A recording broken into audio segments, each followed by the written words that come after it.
Ashley, here is another moment of our time travel powers. We've got the time turner from that show that we don't talk about. You and I have already been to New Orleans and back. Yes, as we record this. Time traveled. We've met so many of you. We have, and you're beautiful, just like we knew you would be. And you were super nice, and no one was creepy. It was so good. You bought us so many cocktails. You did. And then we're definitely not there at times we didn't want you to be there. It was all wonderful. It was perfect. Everything about it was perfect. Genuinely. I think the number, it's like close to 40 people, I think, that are going effectively with us. Shut up. No, it's not that many. No, there's 30 some odd in the Facebook group event, okay? And then I counted like your brother and their partner, Brett, Kelly, our buddy Stuart and his brother-in-law Jamie are both going to be there. Stuart's partner Carrie is going to be there. None of those people are in the group, so that's like 5 or 6. I'm like, yeah, it's like dangerously close to 40, if not over it. And that doesn't count. I just got a message today on Instagram from someone, and I can't remember who it was. I think Kelsey, somebody, and they were like, hey, Coven, is there any like fan meetup group up? And I'm like, oh man, this is a person that's not in the Facebook group and isn't in the Patreon, because they would know those things if they were. So anyway, there's a good chance, Ash, that you and I saw a surprising number of people and shook hands and gave hugs and selfies. And stickers. Stickers. I got a big old stack of stickers that are all gone. They're all gone now. I took at least 4 to put on a variety of cups. I think I got an overprint when I counted originally. So I ordered 75. When I counted, I think there's 79. One had like a bad corner, which I know why, we got that one extra. Anyway, I put that one on my iPad already. And I thought, I'm definitely taking 2 of these personally to hold. I'll give Ash 4 or 5 to hold. Yeah. But still, I think we've got enough for you all. But if not, there's a merch store. I'll point you in that direction. Yeah. We love you. Or I'll give you my stickers because I'm a good gal. You should have RSVP'd. Who knew? Who knew this many people would want to come dick around with us in New Orleans, I didn't expect it.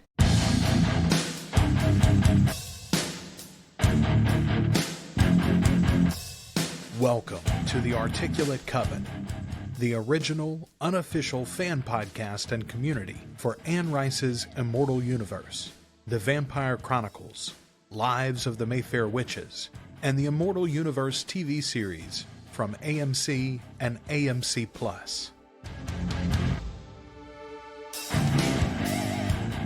The Articulate Coven is Ashley and Joel, but it's supported by listeners just like you.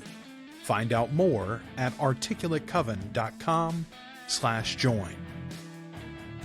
Welcome to the Articulate Coven. We are your hosts. I'm Joel. I'm Ashley.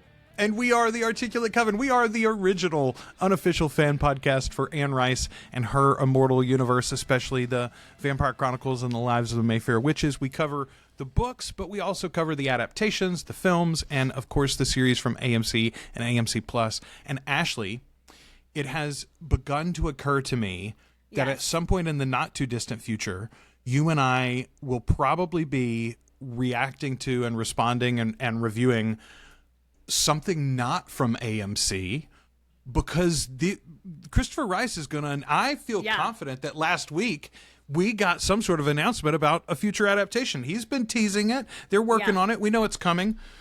He's got the rights to a lot of those books. And I'm excited to see what he chooses to do with them. I think it's going to be really fun. I love what we're getting right now. I'm so happy. I do too. I mean, I don't love Mayfair. Like, let's not lie. Talamasca though is hitting all the right spots for Ashley. It's like the balm of Gilead on my worries and concerns for this universe, right? Like this is not a perfect series, and we're going to get to some feedback early in this episode that specifically pokes at a few of the holes. But this is so much better and closer to the works that we love from Anne than Mayfair Witches. Yeah. It's like, okay, AMC does get it. Like, if they put the right creative team on it, we're going to get a fine adaptation out of it. Okay, great. Yep. Great. 4 episodes in, I feel confident in saying this season at least is going to be very satisfying, and I'm excited about where they may take this. I don't think this is one and done. Yeah, no, we're what? We're 2/3 of the way through because there's only 6 episodes. Yeah, we're over. And I have over been, the hump. And I have been excited to watch the next episode every time. Like looking forward to it, looking forward to talking about it. Absolutely willing to watch it a second time so that I feel really good about talking about it, as opposed to Mayfair, which was like, I gotta watch this shit again. Yeah, there were times where that second watch for Mayfair was a heavy lift, friends. That has not been the case here. Genuinely, I told Ashley before we started recording tonight, I'm excited to record this episode so that she and I can go and watch episode 5. Right. Particularly because of the rumors of what might be in it. We hear there might be some list action. Oh, fingers crossed. We can't confirm it because we haven't watched it yet. We hadn't watched it yet. Let's talk a little bit about some feedback. First of all, I thought this was hilarious from one of our patrons, Geika. They said, they commented this on episode 2, but I think this goes for both of them, for them so far. You all make the show sound way more interesting than I've personally felt it is. I appreciate your discussion. Well, I mean, to be honest, I realize that this style of show might not be up like a gothic horror fan's alley. It is a little different. And so as a fan of this kind of genre, and Joel is too, obviously, we keep talking about spy stuff and CSI stuff. And, this appeals to me. So if I can help someone else kind of lean into this a little bit more, I am happy to do that lifting. Yeah, well, and I do think we said this all along. There are parts of the fan base that are really here for the witches. There are parts of the fan base that are really here for the vampires. There are parts of the fan base that really love the wolf books and just can't wait until somebody does something with those. I know there are mummy fans, et cetera, right? Right. So we're trying to help tie all of this together for you, and maybe you check out on a series. That's cool. That's why we're doing more recaps than we have in the first season of Interview with the Vampire, especially. And in future seasons of it, we will do the same thing to help all of y'all find your way along. Even if it's like, hey, I don't have access to this service, but I don't want to be cut out of the discussion now. Right. Okay, right. Great. Then in 6 months, when it shows up on Stan or BBC or Netflix or whatever it is that you're waiting for it to be on, well, cool, you can watch it again. All right. First of all, I want to go to Mel Rosina, who was sweet enough to.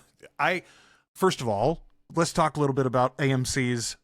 I love them. Thank God for Daddy telecommunications company here, and God knows they're always under discussion as a possible sale, but they, in my opinion, fumbled the launch of this in several ways. First and foremost, the teaser was hard to find. The San Diego Comic-Con things were impossible to find in their app. Yes. They gave episode 1 of Talamasca. Where was it, Ashley? Tell everybody where we could find it. It was buried in Daryl Dixon. What now? Buried all up in Norman Reedus. That's where we found it. Okay, I don't know who said this. Maybe I'll find it later and give them credit. But somebody said, was it like an Easter egg? Because there's a line in the first episode about zombies not being real that they stuck it in the bonus features of Daryl Dixon season 3. It's so weird. The only thing I can think is that they teased it and maybe showed it. Did they show it after it? Maybe it. I don't know that it aired on AMC. I don't know if it aired on AMC, but if it, surely they didn't do that. Surely they just kept it on AMC Plus. But yeah, I don't know. It was weird. It was weird, but we found it. Very strange. So, but Mel noticed that it was up, and a couple of people had posted that the episode was available. They could watch it in app.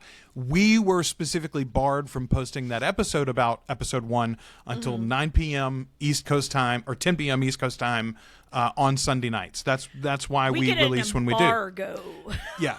So the embargo was met. We dropped episode 1. An hour later, we dropped episode 2. But that meant that I had forgotten to post our normal spoiler thread because I have those scheduled to go up on Sundays. Mel Rosina posted, though, Talamasca episode 1 spoiler thread, question.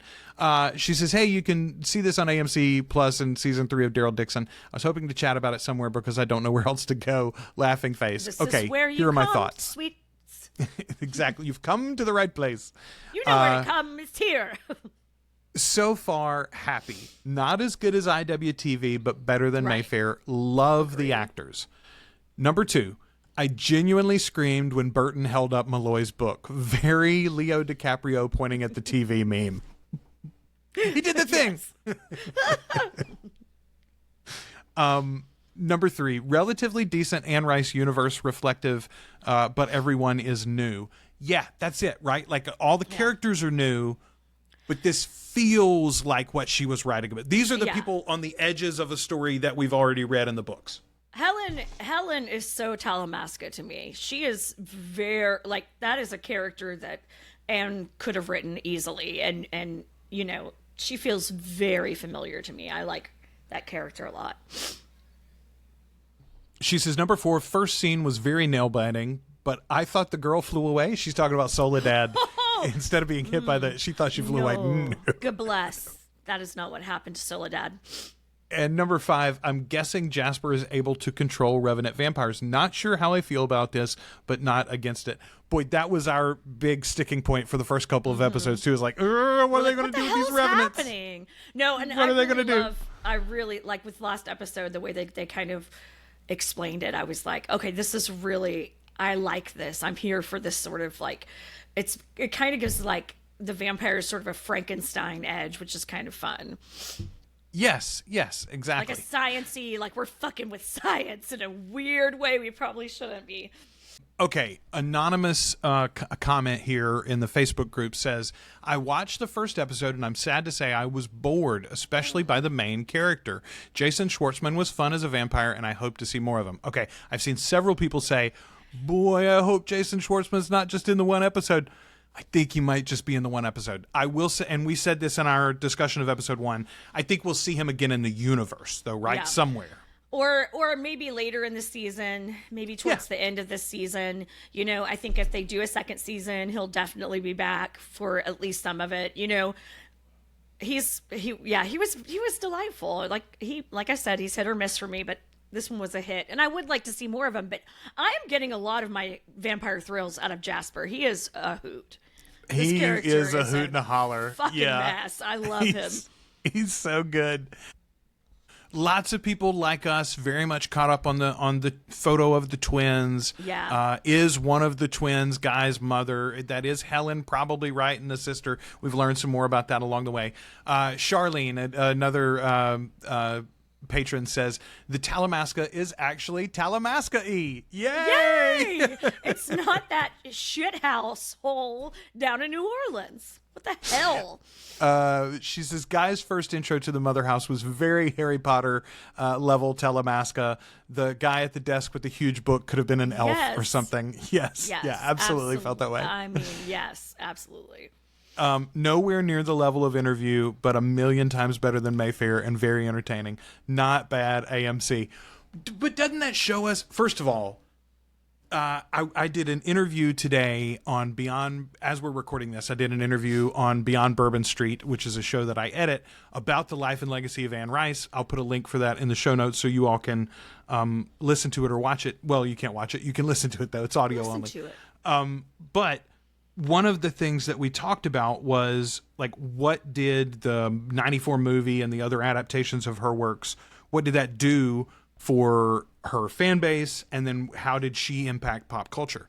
And I think that this is showing us how adaptations affect her works, but also it shows us the range of quality as far as, like, there's entertainment and there's art, and that's a spectrum, right? Yeah. And you can be far apart from each other and still be in the positive range, right? And in thoroughly enjoyable. And this is more than a popcorn thriller, Talamasca, that I'm talking about here, but it is not, I don't think, the high-rise art form that interview does. But even in the last episode discussion, you and I talked about there are pieces of it that hint in that direction.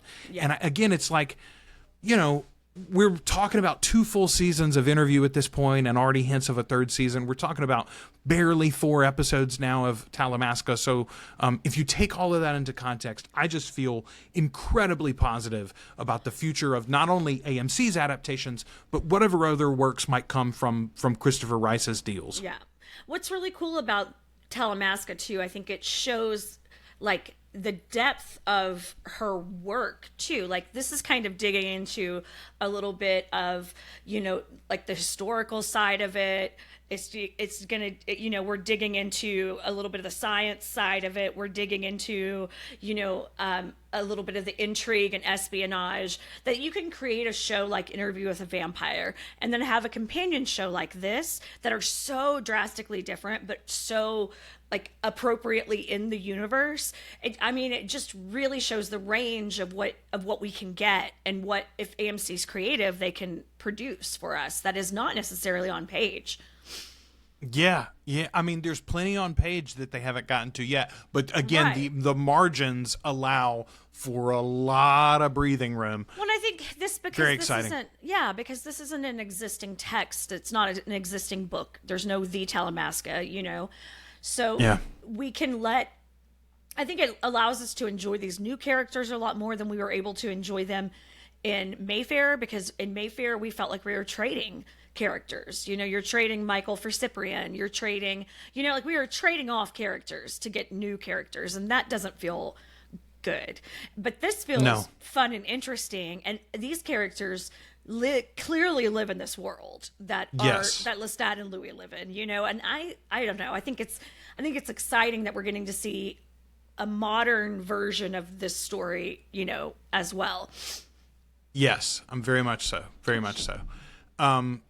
Liv Ashley says, I can't fellowship with you guys because I have no access to it. If anyone is friends with a wizard that can show me where it's at in Europe, I'd be appreciative. Damn it, Liv. Then a few comments down, several people made good suggestions, VPNs, et cetera, et cetera. Liv says, I found a way. The way was crusty, but I found a way. Look, listen, we all navigate these crusty waters of the internet as we do. Yeah, 100% we do. And also, again, and we've said it before, we're gonna cover the Vampire Lestat musical at some point. Right. And we're gonna watch a bootleg version of that because they haven't sold a proper version of that. Hey, companies, copyright holders, sell us the things that you have. Get your shit it's not, out to put that people. stuff on a digital storefront. It doesn't cost it doesn't cost you anything to house it on a digital storefront. That's Meanwhile, free. I'm gonna rewatch it enough times to make up for those of you that have to pirate it in Europe. Yes, absolutely. I can commit to like helping with that. Let me, my screen suddenly went light mode here. Okay, there we go. All right. Let me go to the comments on it's episode 2. It's nice to finally be able to fucking talk about this with everybody too. Like, yeah, I was so excited. I was like, hey, before we record 4, we can do comments and feedback for Talamasca specific. Yeah. Okay, first of all, there were many comments, some version of this. Andrea says in the Facebook group, that club scene, though. Yeah. I believe Ashley and I have already said our piece. There's a very good version of this club scene, not quite as good, not as good because it doesn't have as hot of action. It just kind of has a murder. But there's a club scene in Killing Eve in the first season that this had that same sort of vibe as. Yeah, I like a dangerous club scene. I mean, it doesn't have to be in a club either. I remember that first time I saw Wild Things.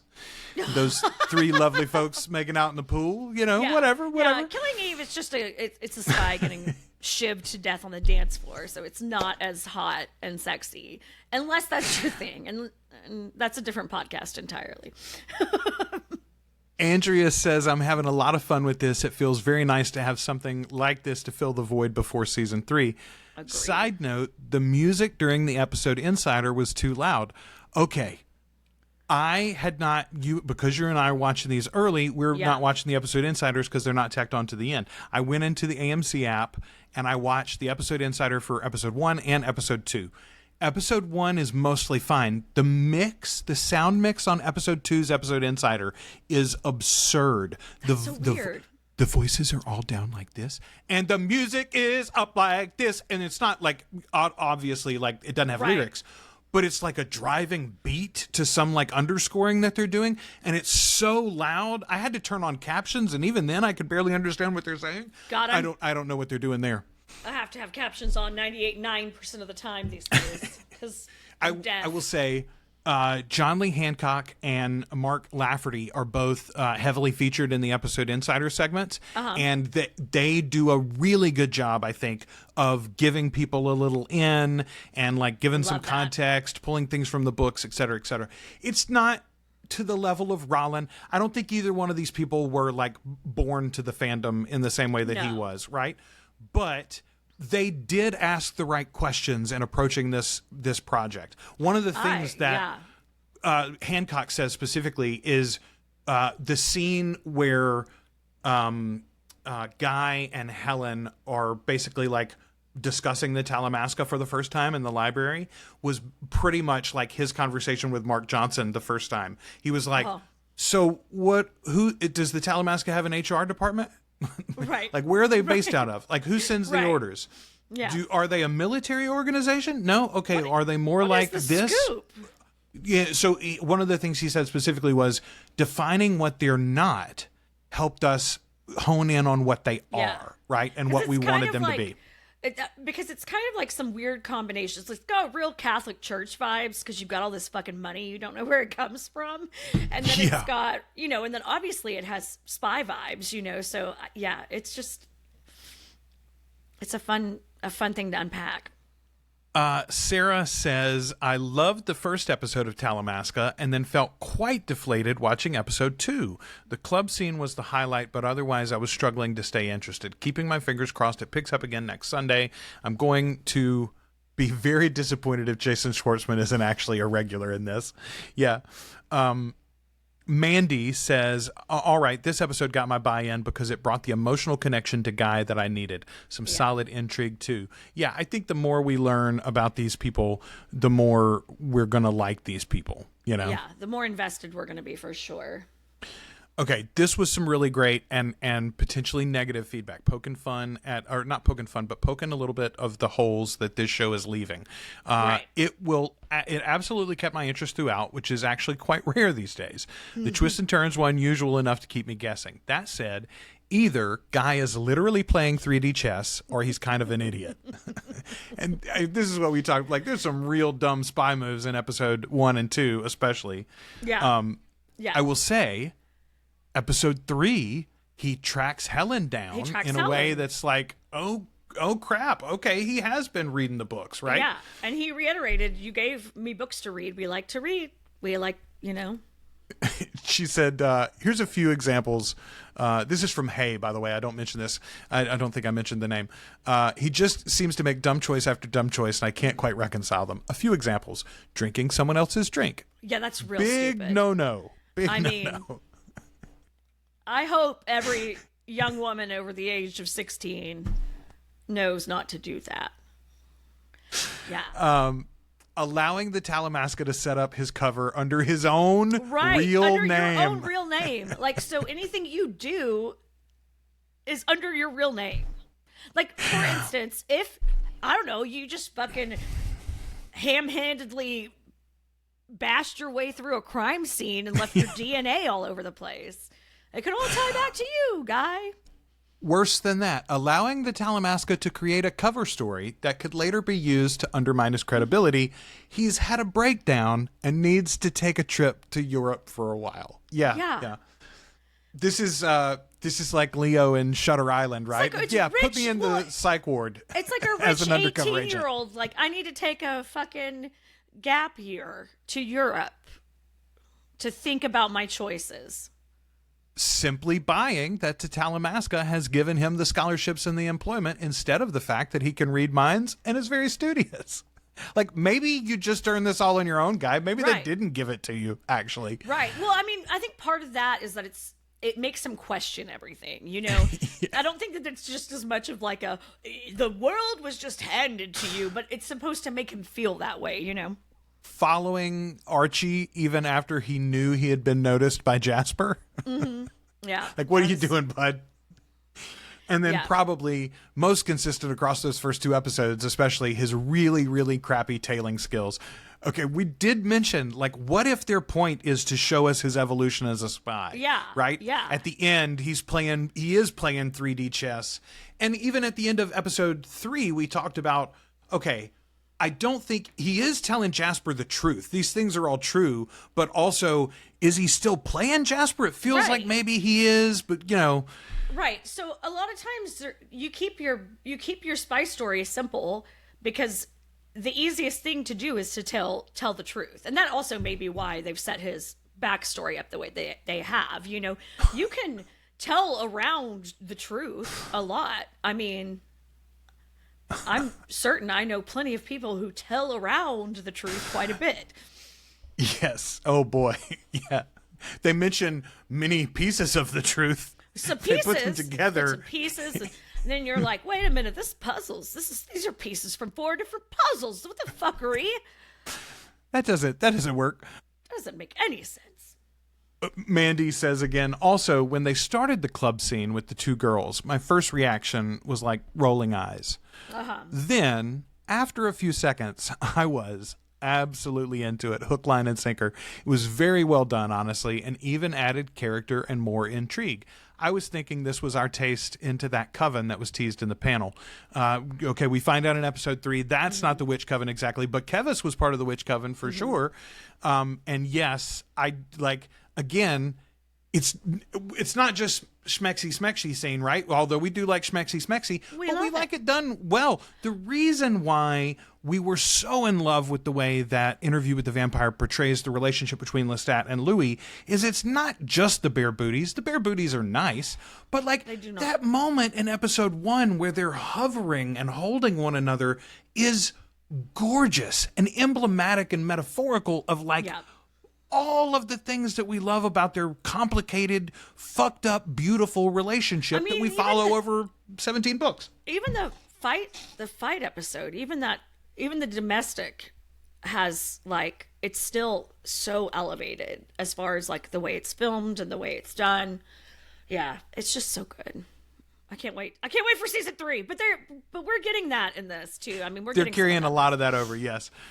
Mel Rosina, the original commenter on episode 1, made her comment on episode 2 and says, I felt the first episode was better. So you're not the only one, Mel. A couple of people thought. I honestly thought 2 was even better than 1, but I really loved episode 3. So yeah. Mel says Guy is unfortunately only as smart until his penis gets in the way. Bless him. But I think that's also a little bit of reality. Like, yeah, no, come on. 100 million %. I have told y'all stories on this show already where one head took all the blood out of the other, and suddenly you wake up and you listen. Louis de Pointe-de-Lac followed a fucking white French vampire home, ladies and gentlemen. It was because of his penis that he did it. That's why. Okay, Look, so... listen, we don't always think with our right brain. No. Mel says, I wasn't a fan of the club scene, but that's probably because I'm a germaphobe. Oh, I love that. That's so funny. And I'm And not valid? laughing at your germophobia. No. That's valid. Valid. So valid. Like, Again, I someone licked my shoulder in a club in Orlando. Like, licked my shoulder, my bare shoulder. I was just in a sundress. I wasn't even slutty. In the right mood and headspace, under the right prescription, from the right person, a lick in a club is just what you're looking for sometimes. But also, I prefer it to be a consensual lick in the club. Where has that tongue been? Have I don't- showered recently? Has the tongue showered recently? Do you scrape? Are you a script? Have you scoped? I mean, is there anything in your mouth that's going to leave a film on me after you've licked me? What? Oh, goodness. The blonde girl was so obviously a plant. And when he was watching that fight from the street, I knew it would be her that would be dead. So slightly predictable. Okay. Talamasca forcing him to advertise a strip club was not what I'd expect and was slightly hilarious. Every time they go back to it. Every time they go back to it, I get a kick. He gets better at it, too. He gets better at it, which is hilarious. Sexy. Finally, still better than Mayfair. And honestly, I think that might be the title of our episode. Because still better than Mayfair. Y'all, it is. It is still better than Mayfair. Okay, one more thing here from patron Cassandra Sylvia. She says, tragic death may equal ghost, so possibly we haven't seen the end of Kevis. Hadn't thought about that. You're 100% right. We could absolutely bring spirits into this show. Yeah, that makes total sense. And Kevis would be a wonderful opportunity for that. We already know she's witchy, so like she's got the hoodoo. I liked her. She was so charming. All right. She was so charming. We had lots to say about all sorts of things there. Sorry, we've gone a long time here. Let's try to get into the meat of this. Episode 4, wet work. Yeah. Okay, and boy, right off the bat, we understand what the wet work is going to be, isn't it? Cold open, probably the briefest one we've had so far. Shell of a body. It's being drained. The blood is being saved, cataloged. I'm like, intense. Oh, they locked up a vampire here, didn't they? Inventoried, you might say. The body says something to as the talker begins to walk away, and I had to turn on the captions to figure it out, but he says, kill me, is what the desiccated body is saying there. Mm-hmm. Yes. So Guy has missed a drop. Ashley, everybody's worried about him. He's MIA. Yeah, we know where he is. Jasper wanted him to stay the night. He's having a sleepover with Jasper. And Jasper's a good host, weirdly. We said earlier, he's a good time. I mean, you do always have to remember he's a several centuries old vampire. Yeah, so and I don't trust him. He's going to try to kill you, I suspect, at any given time. It's just kind of like being fun with the fun of being friends with someone who's a little bit dangerous. You know, like you don't want to marry that person. You don't want to be in a relationship with that person, but hanging out with that person, partying with that person. Good time. A Jasper could be a good time, is what I'm saying. Yeah, listen, if Lestat threw a party, I would want to go to the party. I would not want to be the focus of the party, maybe, right? Or the last person to leave. Or the last person to leave. Indeed. Okay, so Helen's parents, we find out, died in 1969, and they were Alfred James Stevens and Teresa Grace Stevens. So is she Helen Stevens? Probably not Helen. She says Helen's not her real name. But she's someone Stevens. Yeah. So this is where I started to realize that Helen does not know her own past, which makes this story so much more fucking interesting to me than Helen just being a puppet master over Guy. Like Helen's ulterior motive is to fucking figure out what happened to her sister and to like find out what happened with her family. Like, I love that. I'm so much more like I was invested in Helen to start with, but now I'm like really like, hell yes. And how far is she willing to go to find out what she wants to know? Who's she willing to sacrifice to find out what she needs to know? I'm trying to find my note about it. And maybe I didn't write down. Okay, yeah, here we go. This is a little bit later in the episode. I was like, it might have been later because I kind of jumped ahead. No, this is perfect though, because this is a good time to have this discussion. It turns out Helen's entire bag has been to shake down the Talamasca for her sister, basically. Yeah. Like, she doesn't hate the organization, and she does think that she can do some good within it. She's talked herself into, at least, that she can change and bend the organization in some ways towards a better goal. You see her doing, I mean, that's what she's... Yeah. On the surface, at least, that's what she's doing for the Talamasca, trying to figure out what's going on in London. You know, that like she is doing her part for the organization, but that's masking her, you know, her ulterior motive. But think about, though, like she's built an entire life, this whole career in this paranormal spy world, And it's all a front. She's trying to get her sister back. That's really all that she cares about. She's willing to sacrifice the other parts of it for that goal, which is why, like, right now she's pushing the boundaries on what she's supposed to be doing. Also, there's also this added fuckery of they didn't pick her. Like, whatever she had, or they were looking for, she didn't have, or she didn't have enough of. But they picked her sister, and what does that mean, you know? Yeah.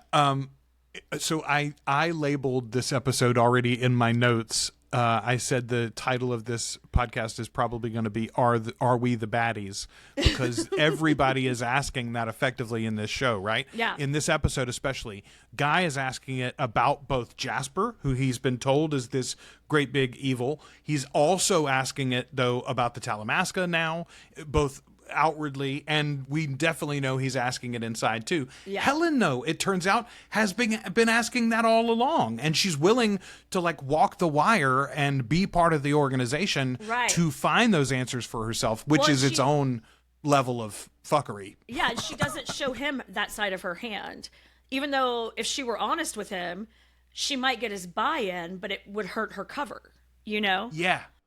Well, I think a big part of it is that she is still keeping him to some degree at arm's length so that he can remain expendable, right? Mm-hmm. Everything in her life is expendable except her sister. Everything she's willing to compromise or cut if it really came to that. She's trying to make good choices and trying to help the most people, but her sister and knowledge of what happened back at the orphanage is all that really matters. And it's what a fascinating turn for this series to take. Not what I thought not what I thought her story was going to be about at all.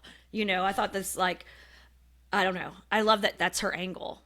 Here's the thing that we haven't mentioned yet, though. Helen asks the groundskeeper specifically if she's been there. Was I here a week ago, maybe, or more recently? Memory, because there's flowers there that are more recent than the last flowers she brought. She's like, someone dropped some flowers off. This is fucking weird. I love, though, that they got Elizabeth McGovern to play two roles. We're going to see the sister eventually, right? So we'll see. I mean, maybe she'll be younger, but it'll be Elizabeth McGovern, and that's why they got her. And it seems like this is the year of twins, right? We got Sinners with Michael B. Jordan. I haven't watched the movie yet, but Robert De Niro played Alto Knights. He plays two different characters in Alto. They're not even twins. He just plays both of them in the film for some reason. I don't think they're even brothers, Ashley. Lord. It's two rival mob bosses. Double De Niro. Yeah, double De Niro. I mean, I guess they were like, okay, we wouldn't have to double Bobby's salary, but then we wouldn't have to pay like Pacino to come in. Right. Anyway, I'm excited for that when we get there, whenever we get her second role. Yeah. Okay. Jasper takes Guy to breakfast. I love this scene. You said earlier he was a good host. What's it so weird? It's like doing the most normal shit with the most abnormal person you can think of. I didn't see the beans, but I think it was like a full English breakfast, right? Yeah, I think it was a full vibe. English. It definitely had the full English vibe. So Jasper says that another vampire took the book. First of all, they're both talking about the 752 like it is a book, like it is the book that was in Kevis's bag. Yeah. He's like, it wasn't me. I didn't kill them. That was not me. I didn't kill him. And honest, to be fair, we do find out later it wasn't him. But not Jasper. Guy finally does ask, like, so what are you going to do with it? Yeah, like, what do you want to do with this book? And Jasper does not exactly answer him. He does come around it eventually, sort of, and he hints at what he's going to do. Okay, I love, though, this is what I wrote in my notes. I said, picture it, 1271 Romania. Picture it, Romania, 1271. That's right. Okay, I believe the name of this vampire is Vasil. Is that what you heard? Yes, something along those lines, but I did not have the audio the closed captioning up, so I was not 100% sure. You know what I didn't do yet? I didn't look up to see if Vasil is a character in the books. Let me check our handy dandy alphabetary. It's so nice to have an encyclopedia. Okay, if we're getting that name right, then Vasil is not a character. Let me make sure if there's an F facile or something like that. Facile means easy. Easy, facile. Or my screen just got real bright all of a sudden, and now it's dimming. Or basil, but I guess that could be basil. Basil. That's a good point too, just in case. So there's nobody near that in the F's, and I don't see anybody close to that in the B's either. All right, for right now, until y'all correct us. Until you tell us otherwise. It shows up in episode 5 in our feedback section. We're going to say that this is an original character for the show, but that's fine. Vasile is a pretty badass vampire. He's living his life, and he decides to pull the old Louis. He drinks only the blood of chickens. But in 1271, that wasn't kosher, man. They were not down for it in the coven, and so you're weird. You're the weird guy that eats chickens. Why are you comes doing out, that? And he's banished. He's banished from the coven. For being a chicken eater. Okay, so in the 1920s, literally centuries and centuries later, I said, by the way, that Jasper was a centuries-old vampire. That's not true. He's about a century old. But in the 1920s, Vasile, he asks a Talamasca agent for info. He bribes a Talamasca agent and finds out who was it that told that I was a chicken eater and got me banished and thrown out. So it's Murgu is the name of the vampire that did the deed, an old Romanian vampire, and his coven at the time here in the 1920s. Murgu is living still in Romania. He's got a big coven, 17 vampires with Murgu, and they're all killed. Vasile comes in and kills all of them as revenge. Call me a chicken eater. Yeah, call me a chicken. I literally, like, the joke in Back to the Future is that Marty can't take being called a chicken, right? Yeah. So Vasile goes on his Count of Monte Cristo rampage against the Murgu clan, and it turns out that Jasper is a young human servant of Murgu at this time, and he wasn't at home when the slaughter happens. He comes back and finds everybody that he knows dead and destroyed. Dead scheme. And so he has to leave. He ends up in Texas, and somewhere years later, now that he's a grown man, he finally finds the dark gift. And so he's been a vampire since probably the 40s, I guess, maybe something like that. And he actively was pursuing. He was hunting vampires. He was trying hunting to get vampires, trying to some get that blood. good blood. Trying to get that good blood. Trying to get that. It's interesting because it's sort of like, what if they didn't get Armand at Marius's house, right? And Armand was left behind, knowing of this world that he was about to be brought into but couldn't have. Right. And then what would he do to get there? So effectively, Jasper's play in the modern day is the equivalent revenge for the revenge against Murgu for outing the chicken eater back in 1200. It's sort of silly when you break it down simply like that way, but like, hey, centuries old revenge is pretty cool. Actually, nobody knows what the Capulets and Montague's beef was. So, but here's what it comes down to. Jasper says they've collected our stories and secrets, and they've wielded them as a weapon, and we let them do it. And they won't share them with you. Like, they won't tell us our own stories. Go fuck yourself. This is where I get kind of on Team Jasper. I mean, a little bit. He's at least got a point, right? Look, he's at least got a point. This is the kind of villain I can really get behind because like a villain with a little bit of a point. You're like, Killmonger. So I don't know that you're wrong, Killmonger. I mean, he wasn't right, but he wasn't wrong. You know what I'm saying? Yeah. So here, we don't get the full details on how he did it, but Jasper said that he's created a variation on ancient revenant vampires. They're just as vicious, but they're loyal and submissive. And that's what he has here. He shows Guy Checkers and the clicker and shows him how he can control Checkers, and Checkers is going to be his bodyguard on this mission that Guy's about to go into. And Guy's like, we're going to go into a vampire hotel? And he goes, not we. You're going to go into You're the gonna vampire go in. hotel. You're psychic. You're gonna be fine. Also, can you imagine just driving around town in a fucking black Suburban with this fucking vampire revenant in the back of it, just like, no. Okay. There's a line a little later. Checkers is in an iron mask in the car, and the driver, who seems like he came straight out of a Guy Ritchie movie, it's fucking God. fantastic. So great. He's how long are them sausages, Turkish? But Checkers is in the iron mask, and the driver says it makes vampires all and he said, I think he says dine in. It makes vampires all dine in. I think that's what he means, but maybe he's saying done in. Okay, in some, not in Anne's literature specifically, but in some literature, iron is like more damaging to vampires than just sticking something else through them, right? If you stab them with an iron sword, there's damage there. Silver is the one that everybody thinks about, obviously, but I think in some of them iron does matter. Maybe it does in this universe too, in the TV show. It's a little bit of a nod to the man in the iron mask too, that kind of... It was very Hannibal coded to me, even though I had like so Hannibal. the bars. So Hannibal. Yeah, it was very Hannibal coded. Okay, this episode gives us two things that I am just madly in love with. First of all, a vampire continental hotel. Oh, basically, my God. right? I love this. Vampire gangsters who run their own hotel.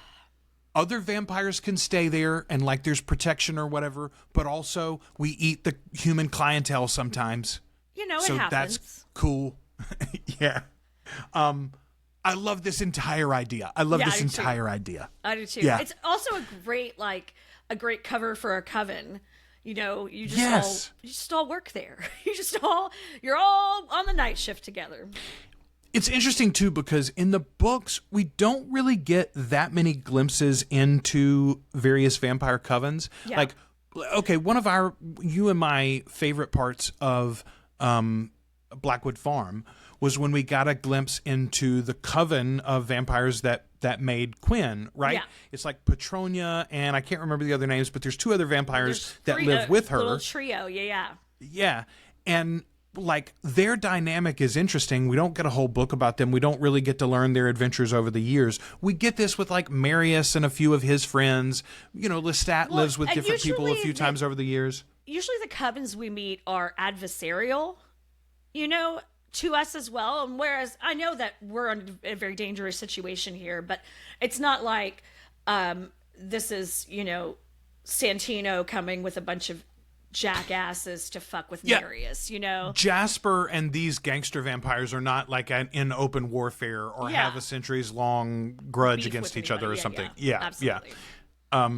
Anyway, I love this whole idea of him going into the hotel and everything. Yeah, it's very fun. But the other thing that I just was so unprepared for, I knew that he was going to be in the show eventually, but I was not expecting him in episode 4. And I'll tell you, if you're watching these on AMC, don't watch the trailers. Don't watch the trailers that they show at the end of the episode. They give too much away, I feel like, sometimes. Skip the trailer and watch the episode Insider.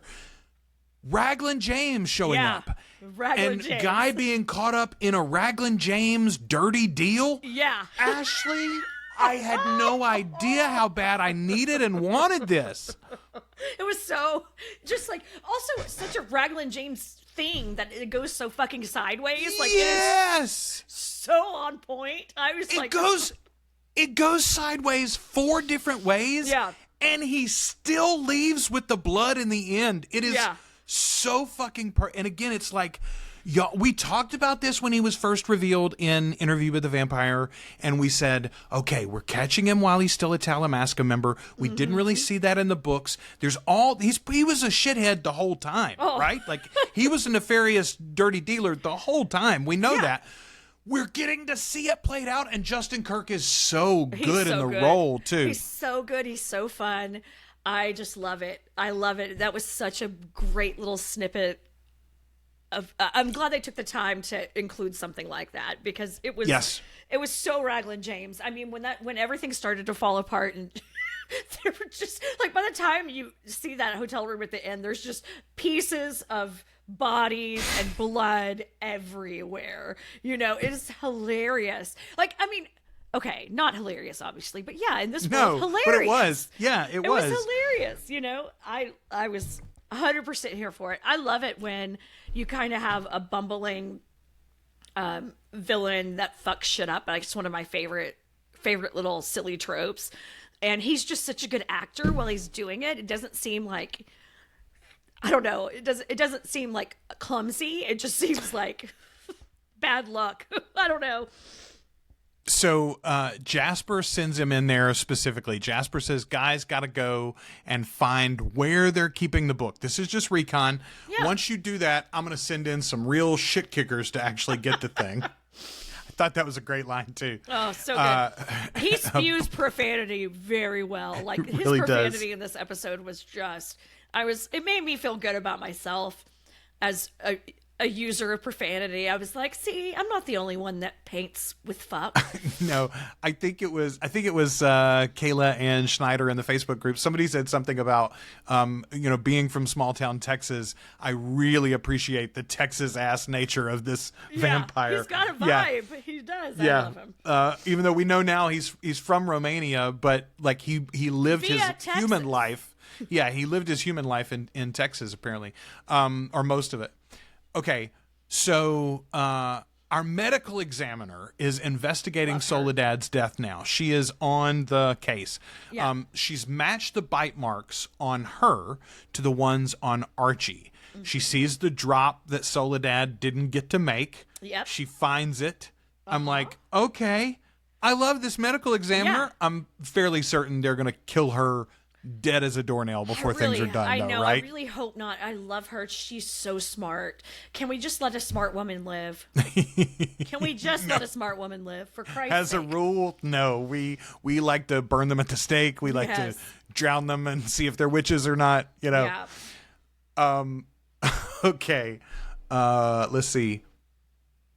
Oh, okay. Helen is on this mission to find out if, we mentioned earlier, are we the baddies, so to speak. Yeah. And she meets, or we meet, Abigail, who is another one of the students at the orphanage when Helen was there. And Abigail also had a sister that was missing for longer and that we don't really know what happened to. Rose and Abigail, here we meet. Helen asks her, why were we there? What did Dr. Jameson want with us? She says to Abigail, I'll do anything to find her. Do you understand? That's what we talked about earlier. Like, Helen's willing, she's cutting her losses here on this if that's what's necessary. Well, and it's she's getting going to close find to her. the time that she had it. Clearly, Yes. the situation's coming to a head, or we wouldn't be. Yeah. We wouldn't be like this. Here's also where she says, she acknowledges that she is trying to work from inside the agency. She says, I'm trying to change what they do and how they do it.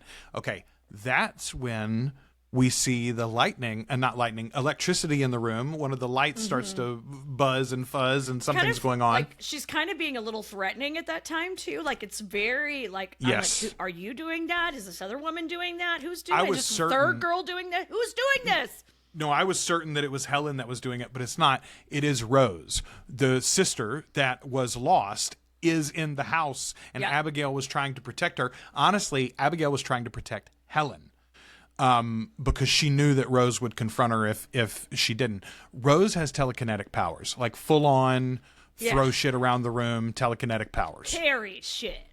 Yeah, real strong. She leaves. Abigail says, maybe it's time for you to go, and helps Helen out. But she gives her a note in her jacket when she does, and it says Jameson equals Melville. All right, so there's our next little piece to hang on to. Right. Before we meet Raglan James in the episode, Guy, by the way, who has stopped taking his pills. Yes. Dumped them out. Yeah. He says... he's listening in the bar of the hotel, and we hear, where is Raglan? Will be more powerful than ever. And I'm like, ooh, okay, interesting. And then Raglan picks his pocket, looking for these, and he holds up the bottle of pills. Such a dick. I love it. I love this moment, too. We hear inside Raglan's head, he's going to muck up my deal. And then we hear... I didn't quite realize what your talent was, but now that you've revealed it, stop it. And he says that out loud and like throws Guy back. Again, this is so perfect for Raglan James. I'm so happy. He's happy. He's so good. He's so good in this role.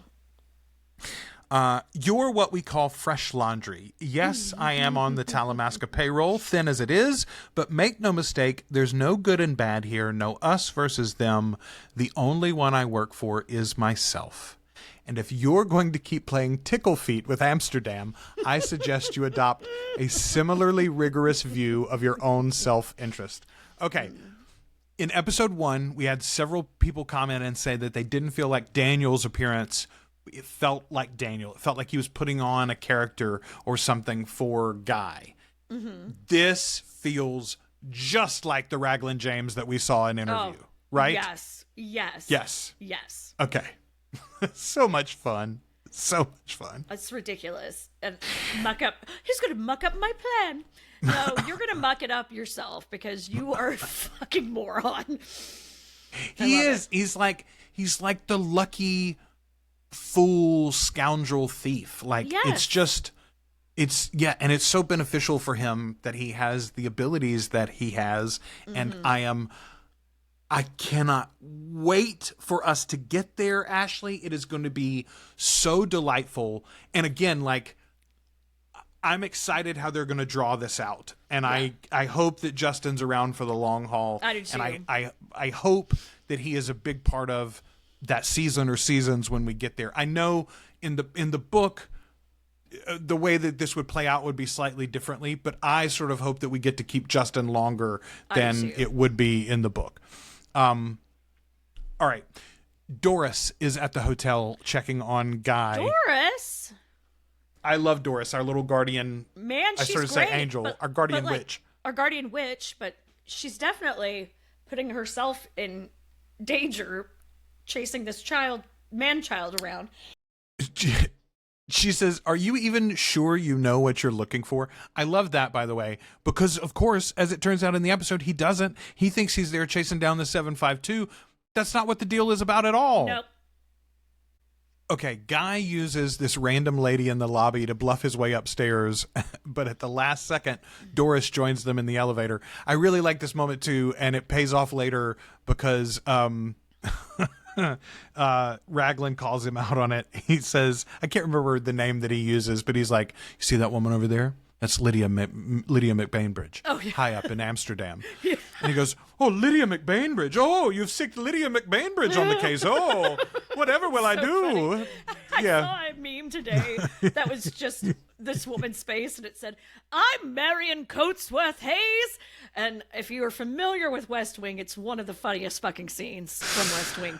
But it was just one of those things that you could just hear it, and that's exactly how this Bainbridge thing felt to me. I was dying laughing over it.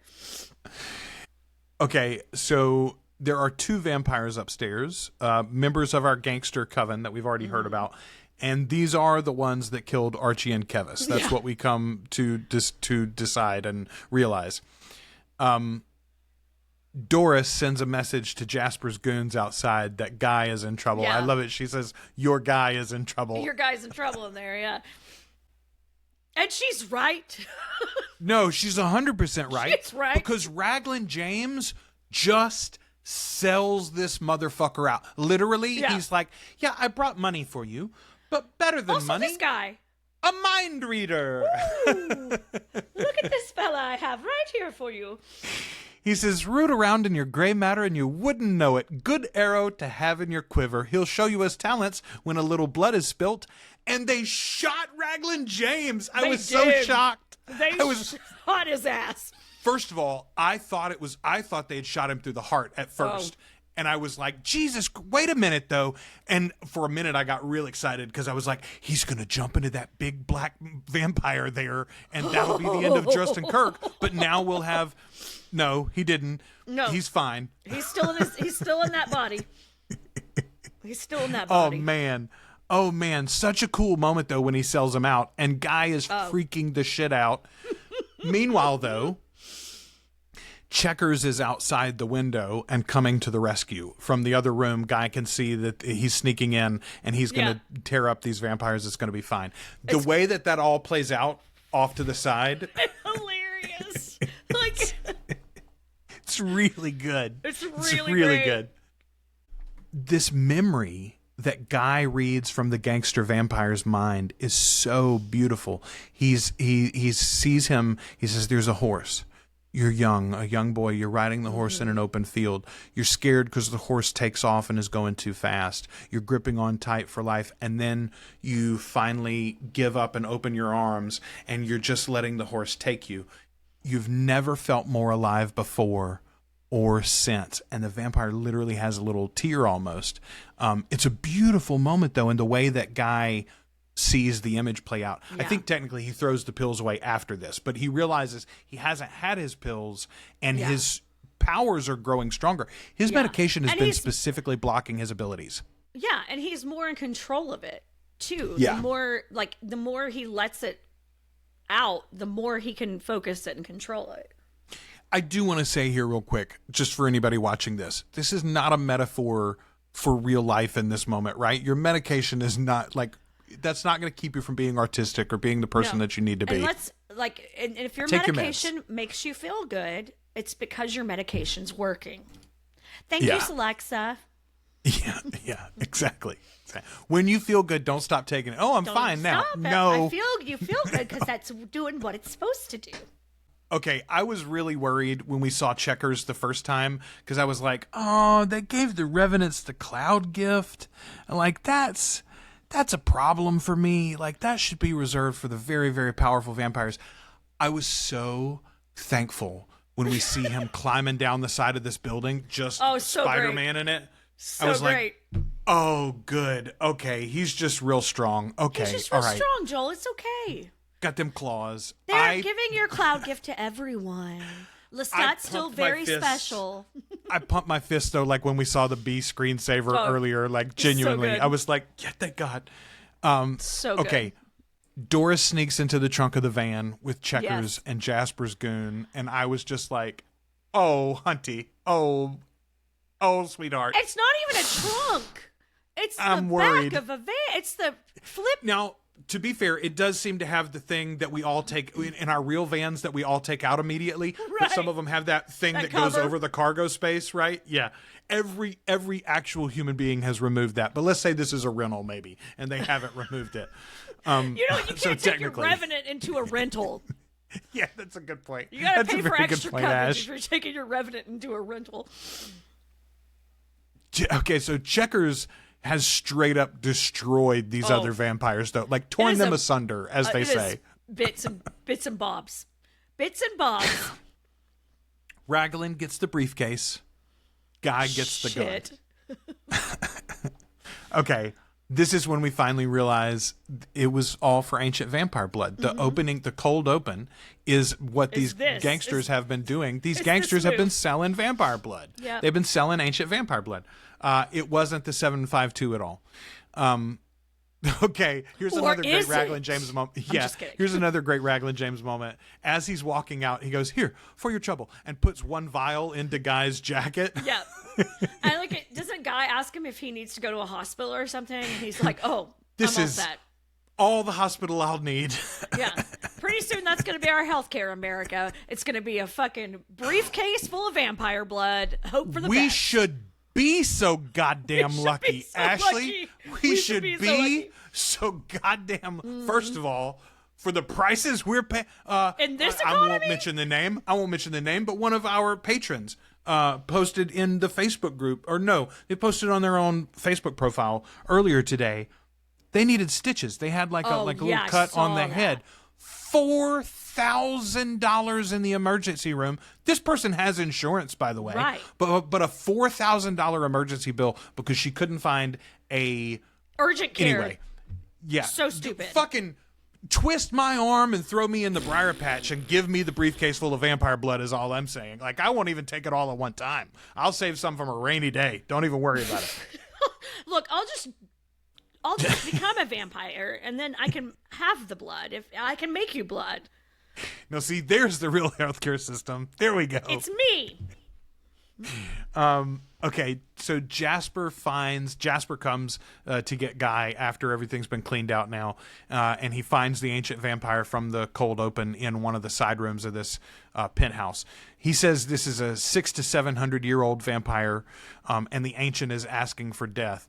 And Jasper gives it to him, twists that head right the fuck off, and then places it on top. Put it right on top of him. This is his.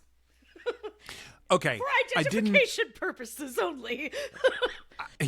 I didn't mention this earlier, but at one point, Jasper says to Guy, that book contains the location of every vampire alive, and do you know how many vampires there are right now in the world? And Guy shakes his head, and he says, not enough. Yeah, so this feels like the real lead up to, like, Queen of the Damned. Okay. This is 100% what they're building to. We've heard in Interview with the Vampire about the Great Conversion. The Great Conversion is Jasper. The Great Conversion is what Jasper is aiming for here. He is talking about the need for more vampires. He says, when there are enough of us, once upon a time, vampires had a seat at the table with the Talamasca to help lay the rules and to help keep order. And when we have enough vampires, we'll have a seat at the table again. That's what he's going for here. Yeah. Okay. Jasper and Guy are in the car again, and Jasper is asking Guy about the girl who sent the message. Pretty girl. You're making the rounds, aren't you, Guy? Because he knows that he was just with Kevis. Yeah. And Guy says, I don't know what you're talking about.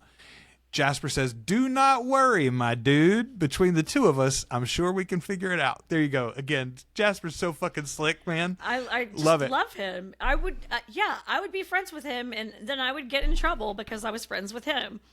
Okay, we have talked about how they need to keep those Mayfairs fur away from my vampires.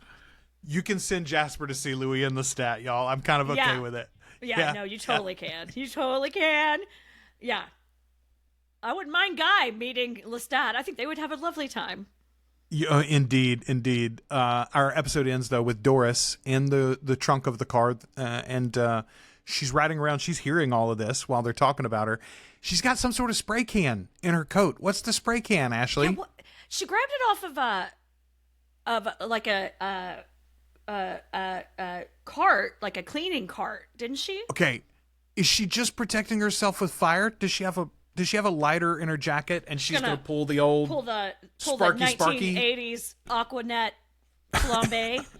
I mean, could be, but I thought she grabbed that spray bottle off of a janitor cart as she was leaving but if it's the like hotel. if it's like a degreaser or something like that, no, right? It's like flammable it might as fuck. light up. Yeah, could be flammable as fuck.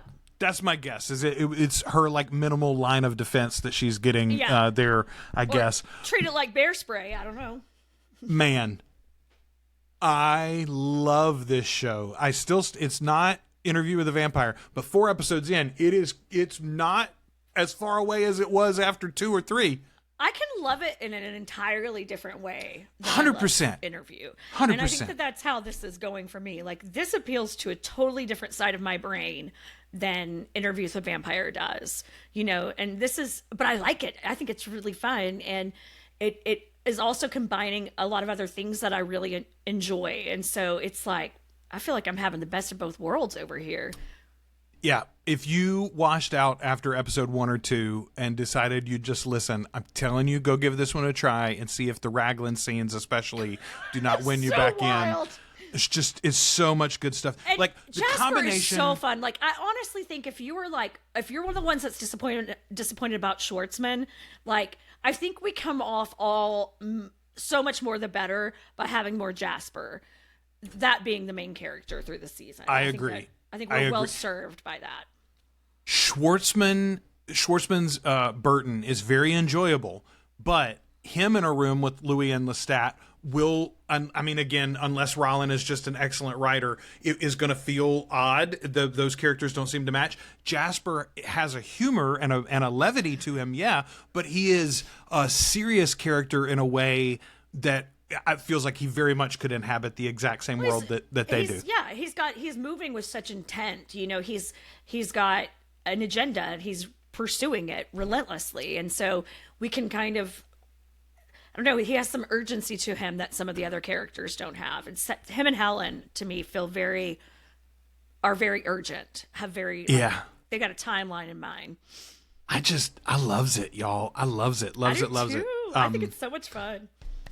All right, next week, we've already mentioned it. We think we're going to get some Lestat. I don't think we're going to see him. I think we're going to hear him. I think we're going to hear some Vampire Lestat music, I think is what has been teased, which is awesome. Yeah. Because, again, it tells us that they are doing what happens in the novels where this becomes a worldwide phenomenon, right? Just like the book is out there and people know about it, and Daniel's doing a book tour and people are talking about it. When word came out that there was a little Lestat action in the next one in 5, I was like, oh, well, that could be why they had such early like crowd footage, like concert footage. Maybe it's like a snippet of that, because they had that footage out early. So it's kind of like maybe they filmed some of that early, like maybe when they were filming this. It could be as simple as Longface. Right? I mean, they did Longface a year ago. Yeah. Right? So you could have that played in the background and a couple of the members, of the agents talking about it. Like, oh my God, we just have been dealing with the fallout from this book. And now this son of a bitch is going to, go on tour. Like, what are we going to do?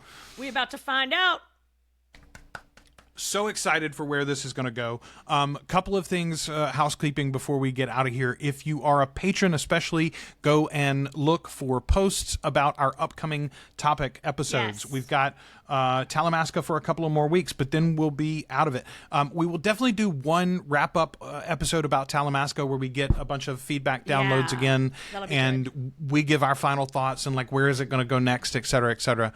But after that, what do you guys want us to do? We talked about maybe doing the Wolf books. We're right on the precipice of the Prince Lestat trilogy. We could go there if you wanted. We'll definitely do some movies. We could go back and hit the witching hour hard. Yeah, there's a lot of options. So what anyway, do you want? Patrons, tell us what you want us to do, and we'll get to it. Go check that out. And if you are not yet supporting the show, go check out articulatecoven.com/join. $2 or more a month gets you access to everything we do early and ad-free. I think I mentioned it earlier, but in case I didn't, I'll say it again here. I did an episode with Beyond Bourbon Street and Mark Bologna, the host of that, talking about the life and legacy of Anne Rice. I'll have a link in the show notes so you can go listen to that episode if you haven't already. I thought it turned out pretty well, and we had a really good time. If you haven't listened to Mark's show generally, by the way, I can't recommend it enough. He talks every 2 weeks about New Orleans, and it's always a great topic, and I always learn something wonderful. So, who doesn't want to hear more about New Orleans? Indeed. And if you didn't make the event in New Orleans and you didn't get to see the celebration of life, as soon as Christopher has put up the information about how to watch the film of the live event, we'll make sure and link that in the Facebook group and on our Patreon and everywhere. And he's been reiterating that in his posts, like that it will be available. It's going to be free. No worries. I think even as we're recording this, he said it was going to be available soon after the event. So, I don't expect it to take that long. So, all right. Until we talk to you next week for episode 5 of Talamasca, The Secret Order, we have been your hosts. I'm Joel. I'm Ashley. And we are the Articulate Coven.